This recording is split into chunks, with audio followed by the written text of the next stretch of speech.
मेरा पति मुझसे ज़्यादा मेरी पड़ोसन की बात मानता था। एक दिन पति मुझे घर से निकालने लगा तो मेरी पड़ोसन आ गई और पति को कहा कि उसे कुछ दिनों की मोहलत दे दे। तो मेरे पति ने मेरा हाथ उसी वक्त छोड़ दिया और मेरा हाथ चूमने लगे और मुझे मना करके घर के अंदर ले आए। असल में मेरी शादी को 7 साल हो गए थे, मुझे कोई बच्चा नहीं हुआ था और यही वजह थी कि पति मेरे साथ अच्छा व्यवहार नहीं करते थे।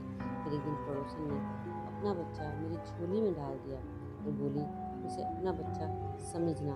मैं पड़ोसन की बात मान गई और मेरा पति भी खुश हो गया।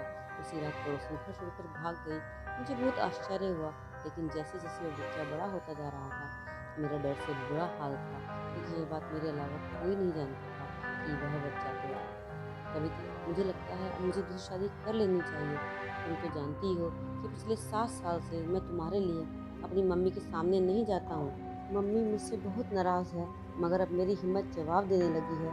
मैं मम्मी से ज़्यादा सामना नहीं कर सकता, जबकि सच तो यह है कि मैं भी औलाद चाहता हूँ। मुझे अपना सूना आंगन काटने को दौड़ता है। मैं तुम्हें इस बात का यकीन दिलाता हूँ कि दूसरी शादी के बाद भी मैं तुम्हें पहले के जैसे ही रखा करूँगा। तुम इस घर की मालकिन ही रहोगी। मेरा पति मेरी आंखों में आंखें डालकर मुझसे दूसरी शादी के लिए भीख मांग रहा था। मैं तो ये सब सुनकर हिम्मत सी हार गई थी। मैंने बड़ी हिम्मत की और कह दिया कि सीधी तरह क्यों नहीं कहते कि मुझसे दिल भर गया है आपका। अब आप दूसरी शादी दूसरी औरत चाहते हैं जो आपकी ज़िंदगी को रंगीन बना सके, क्योंकि साथ निभाने वाले तो साथ निभाते हैं, चाहे समस्या कितनी भी कठिन क्यों ना हो। मुकुल की बात सुनकर मैं सदमे से निढाल हो गई थी। मैं बहुत मायूस हो गई थी। मुझसे वहाँ बैठा नहीं गया और मैं उठकर कमरे से बाहर निकल आई। आंसू थे कि थमने का नाम ही नहीं ले रहे थे। मैं अपने आंगन में बैठी अपने नसीब पर रो रही थी। जब पड़ोसी ने मुझे छत से रोते हुए देखा तो मेरे पास आ गई और बोली, क्या बात है कविता, ऐसे क्यों रो रही हो? मैं बोली, मेरे पति ने दूसरी शादी की धमकी दी है। वह कहता है कि तुम बाज हो, माँ नहीं बन सकती। मैं दूसरी शादी कर लूँगा। मेरी पड़ोसन पूजा बोली, मेरी बहन तुम परेशान मत हो, सब ठीक हो जाएगा। पूजा बहुत देर तक मुझसे समझाती रही, लेकिन मेरे दिल की बेचैनी कम नहीं हुई। उदास मन से आकर अपने बिस्तर पर पड़ी रही। इसी रोज़ मेरी सास ने मेरे पति को दूसरी शादी के लिए इतना तंग किया कि मेरा पति मुझे उस दिन से घर से निकाल कर मुझे डिवोर्स की धमकी देने लगा। यह तो भला हो पूजा का, जिसने वक्त पर आकर मेरे पति से कहा कि उसे कुछ दिनों की मोहलत दें दो। अगर अब भी उसने कोई खुशखबरी नहीं सुनाई तो आप घर से निकाल देना। मेरा पति पड़ोसन की बात मानकर मुझे घर के अंदर ले आया। मैं बहुत हैरान हुई थी कि मुकुल पूजा की बात कैसे इतनी जल्दी मान गया था। खैर मैं चुप रह गई। अब उसी बात को 2 दिन ही बीते हैं कि पूजा मेरे पास आई और बोली, कविता किसी दाई को बुला दो, मुझे डिलीवरी का दर्द उठ रहा है। मैं तो उसकी बात सुनकर हैरान रह गई थी। मैं बोली, पूजा ये सब कैसे हुआ? दरअसल पूजा हमारे पड़ोस में 5 महीने पहले ही साथ वाले घर में किराएदार के तौर पर रहने आई थी। वह बहुत ही अच्छी और दयालु औरत थी। उससे मेरी खूब दोस्ती हो गई थी। उसने मुझे सिर्फ इतना बताया कि वह शादीशुदा है और उसका पति बाहर विदेश में रहता है। उसने मुझे अपनी प्रेगनेंसी के बारे में कुछ नहीं बताया था और ना ही उसके शरीर में कुछ पता चलता था कि वह प्रेग्नेंट है।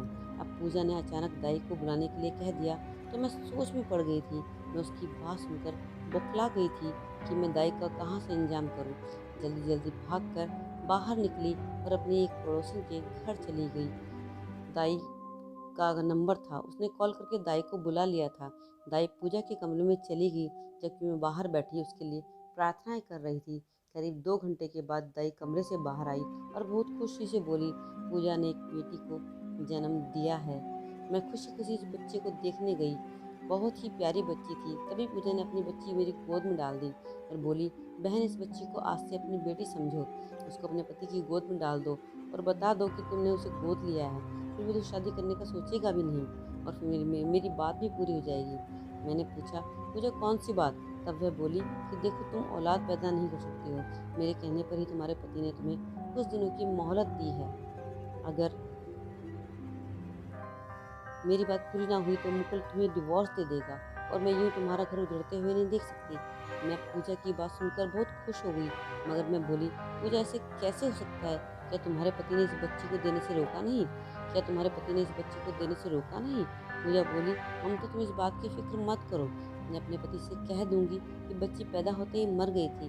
मैं बोली, पूजा तुम मेरे खातिर इतना बड़ा झूठ कैसे बोल सकती हो? पूजा ने मेरे हाथ पर हाथ रखकर बोली, तुम क्यों इतनी फिक्र कर रही हो?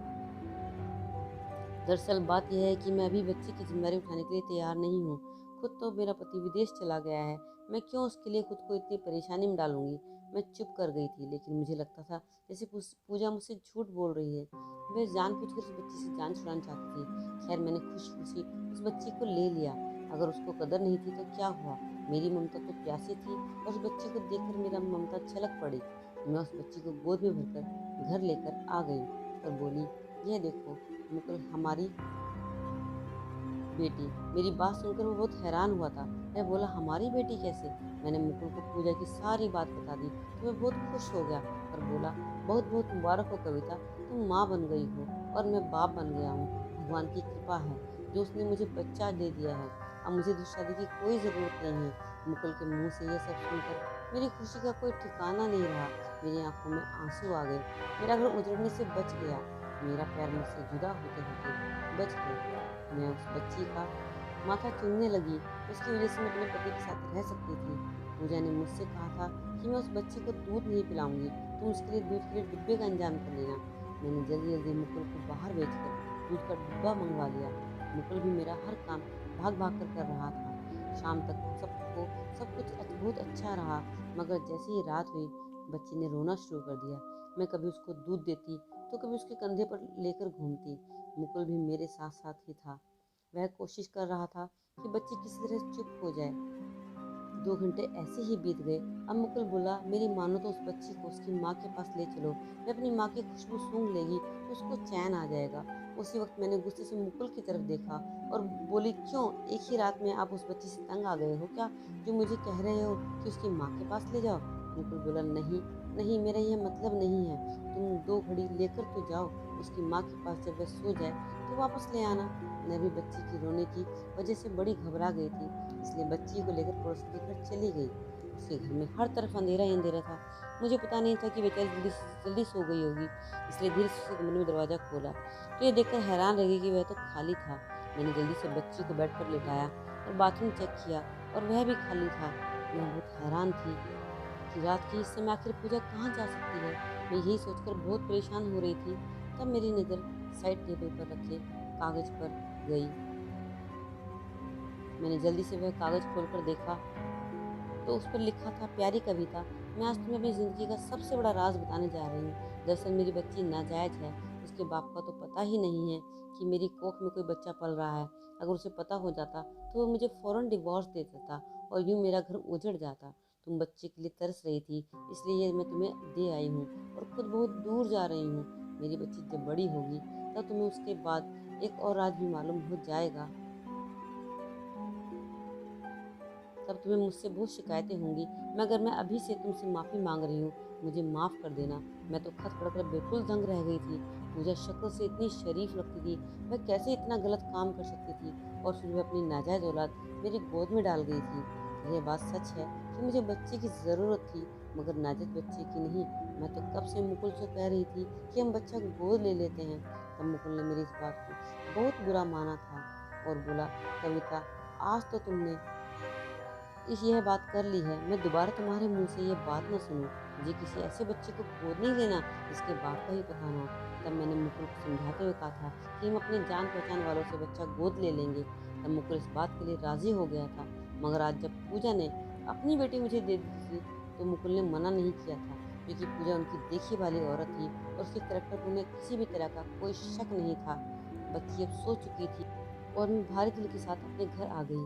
मुकुल भी सो चुका था। बच्चे को लिटाकर मैं भी लेट गई और सोचने लगी कि मैं कैसे मुकुल को सब बताऊंगी कि मैंने रात अपनी आंखों आंखों में काट दी थी, और फिर उस फैसले पर पहुंची कि मैं मुकुल को पूजा की हकीकत के बारे में नहीं बताऊंगी। सुबह हुई तो बच्ची फिर से रो रही थी। मुकुल बोला, उसकी माँ को बुला लाओ, बल्कि ऐसा करो उसे नाश्ता भी दे आओ, कहीं पूजा की तबीयत तो ठीक खराब नहीं हो गई है। मैंने बोला, ठीक है, मैं जाती हूँ, उसकी तबीयत भी पूछ कर आऊँगी। मैंने बच्ची मुकुल को दे दिया और खाने की ट्रे सजाकर पूजा के घर चली गई। उस बीच मैंने बहाना कर दिया था। फिर मैं जल्दी से वापस आ गई और बोली, मुकुल पूजा तो अपने घर पर नहीं है, उसका घर खुला है और उसके घर में कोई सामान भी नहीं है। मुकुल बेहद हैरान हुआ और बोला, क्यों, वह कहाँ जा सकती है? मैं बोली, वह रात में जब बच्ची को उसके पास लेकर गई थी तब वह कह रही थी कि अगर मैं यहाँ रही तो सारी ज़िंदगी तो मेरी एहसानमंद होगी, इसलिए मुझे यहाँ से चले जाना चाहिए। मैं समझी कि वो मजाक कर रही है, इसलिए कुछ भी कहे बिना वहाँ से वापस आई थी और अब जाकर देखा तो वह घर पर नहीं है। मुकुल उसके लिए परेशान हो गया था। वह बोला, मैंने आज तक पूजा जैसी औरत नहीं देखी। मैंने दिल से भगवान से दुआ मांगी कि मुकुल को इस बच्ची की असलियत नहीं पता चलनी चाहिए। दिन यूं ही गुजरने लगे। हमने उस बच्ची का नाम रिया रखा था। मैंने उसके सारे काम किए, लेकिन के लिए नौकरानी रख ली थी। मैं उसके साथ खेलती थी या उसे सुला दिया करती थी। उन दिनों मेरी सास अपने दूसरे बेटे के पास गांव में रहने गई थी, इसलिए मेरे पति ने एक नौकरानी रखने पर ऐतराज नहीं किया था। मैं बहुत खुश थी। फिर एक दिन मुझे पता चला कि मैं भी पेट से हो गई हूँ। शादी के 7 साल बाद प्रेग्नेंट होना मेरी जिंदगी की सबसे बड़ी खुशी बन गई थी। मुकुल को जब यह खुशखबरी मिली तो उन्होंने मुझे अपने हाथ का छल्ला दे दिया। मेरी पहली औलाद होने जा रही थी। मुझे परेशानी भी बहुत हो रही थी, इसलिए डॉक्टर ने मुझे बेड रेस्ट का बोल दिया था। अब मेरी रिया बिल्कुल ही नौकरानी के रहमो करम पर थी। एक दिन नौकरानी मेरे पास आकर बैठ गई। बोली, दीदी आप अच्छे से दूसरी बार दफ़ा प्रेग्नेंट हो गई हो, अपने ऊपर से बलाएं उतार दो ताकि आपका दूसरा बच्चा रिया की तरह ना हो। मैं हैरान रह गई। वह क्या बोली, क्या मतलब तुम्हारा? क्या हुआ है रिया को? भगवान की कृपा है, वह अच्छी भली तो है। अचानक नौकरानी कुछ बड़बड़ा गई और बोली, जी ऐसा ही ख्याल है मेरा। मैं रिया से भी बहुत मोहब्बत करती थी।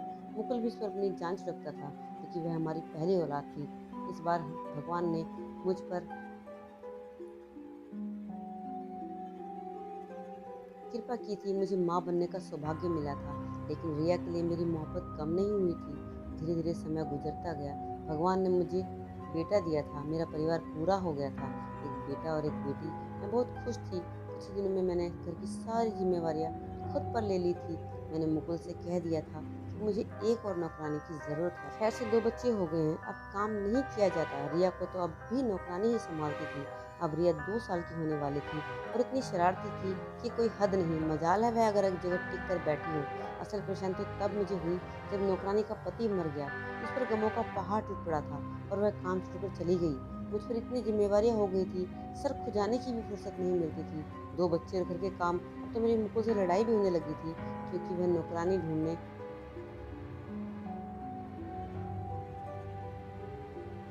मैं बहुत सुस्ती कर रहा था। मेरी काम वाली को 2 दिन हो चुके थे और मेरे जानने में 48 घंटे बहुत होते हैं कोई काम वाली ढूंढने के लिए। अब तो रिया के काम भी मुझे करने पड़ रहे थे। जिंदगी में पहली दफ़ा मैं उसको नहला रही थी, तभी मुझ पर एक बड़ी मुसीबत हकीकत खुलकर सामने आई और मुझे समझ आया कि पूजा अपनी बेटी को छोड़कर क्यों भागी थी। उसने क्यों कहा था कि वक्त के साथ साथ एक राज और भी खुलकर तुम्हारे सामने आएगा। और उस दिन तुम मुझे माफ़ कर देना। और नौकरानी भी क्यों कह रही थी कि आप दूसरे बच्चे की बला उतार देना, नहीं तो यह रिया जैसी हो जाएगा। क्योंकि क्योंकि रिया एक किन्नर थी। मुझे मुझ पर जब ये हकीकत खुलकर सामने आई तो मैं फूट फूट कर रो रही थी। इतने दिन तो मुझसे कुछ खाया पिया भी नहीं गया। मुकुल समझे कि मैं उससे नाराज़ हूँ, इसलिए चुपचाप रहती हूँ। मुकुल ने मेरे लिए नौकरानी की व्यवस्था कर दी थी, लेकिन मैंने नौकरानी को मना किया था। मैं नहीं चाहती थी कि मेरी रिया की सच्चाई किसी को पता चले। मैं रिया से बहुत प्यार करती थी, शायद अपने बेटे से भी ज़्यादा।